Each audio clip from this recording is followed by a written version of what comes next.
আসসালামু আলাইকুম দর্শক, আপনারা এই যে পাখিটিকে দেখতেছেন, আমরা এই পাখিটির জন্য প্রাথমিক একটা চিকিৎসা দিচ্ছি।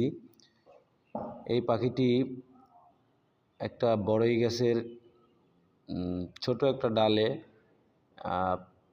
সুতার সাথে সে আটকে গিয়েছিল তার পা, এবং চার পাঁচটা পাখি তার পাশে কিচিরমিচির করছিল তাকে সাহায্য করার জন্য, কিন্তু তারা তো পাখি, তাদের পা আছে কিন্তু হাত নেই, আর ঠোঁট দিয়ে তারা সেই কাজটি সম্পূর্ণ করতে পারতেছিল না। অবশেষে আমার এই যে দেখতেছেন ছেলে পাখিটি হাত দিয়ে ধরা, ওর অনুরোধে যে আব্বু পাখিটা আমাকে দাও, আমাকে দাও, আমাকে দাও, আমি পাখিটা যে কোনোভাবে হোক ওই গাছ থেকে নামিয়ে দেখি যে তার পাটা ভেঙে গেছে।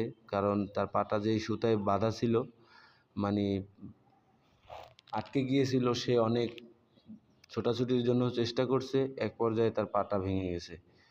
তো এখন আমরা নামিয়ে দেখলাম খুবই দুরবস্থা। এই অবস্থায় কি করা যায়? এক পর্যায়ে বাসা থেকে বায়োডিন ও সিজার টেপ নিয়ে বায়োডিন দিয়ে প্রাথমিকভাবে, হয়তো যদিও আর কোনো মেডিকেল চিকিৎসার জন্য কোনো সরঞ্জাম ছিল না, যা ছিল তা দিয়েই সিজার টেপ এবং বাঁশের ছোট ছোট কঞ্চি দিয়ে আমরা আটকিয়ে দিলাম। দেখেন পাখিটি আটকিয়ে দেওয়ার সাথে সাথেই সে সুযোগ পাওয়া মাত্র সে উড়ে চলে যাওয়ার জন্য চেষ্টা করতেছে। আমি তার পিছনে পিছনে যাচ্ছি।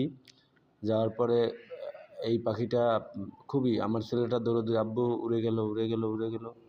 এরপরে ধরলাম, ধরার পরে, কারণ তার চিকিৎসাটা পুরোপুরি, তার অপারেশনটা এখনও হয় নাই, যেটা আমরা দেওয়ার জন্য অনেক ছেলেপেলে আমার পিছনে ছোটাছুটি করছিল, যে পাখিটি দেখার জন্য উৎসুকভাবে তারা ভিড় জমিয়েছিল। এক পর্যায়ে আবার তাকে আনলাম এবং আবার আমার ছেলের হাতে দিয়ে বললাম, আব্বু ধরো, আমরা এই পাখিটিকে ছেড়ে দিব।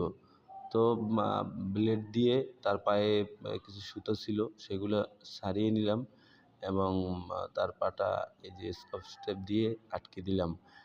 অবশেষে পাখিটি আবারও উড়ে যায়। ভিডিওটি ভালো লাগলে